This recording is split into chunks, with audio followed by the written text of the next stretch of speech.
2002-жылдары чоң апасы болуп, биз болуп digital piano алып бергенбиз. Ошол учурда Yamaha дегенде.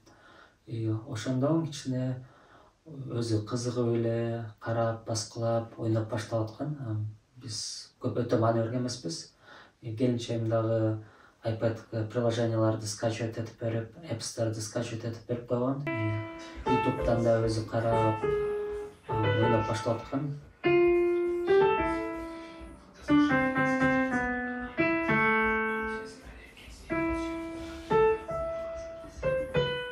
Акыркы мына 1,5 жылдын ичинде жакшы эле деңгээлде ойноп калды.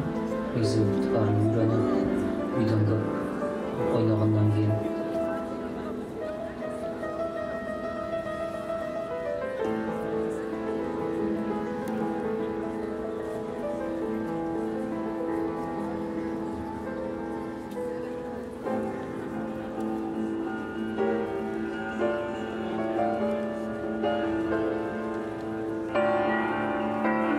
Ар бир Венанын райондорунда фортепианолор коюлат көчөгө.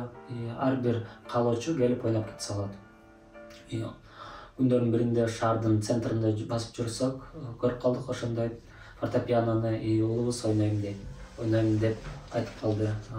Төрөлгөн күнү дагы 5 декабрь. Моцарттын каза болгон күнү 5 декабрда.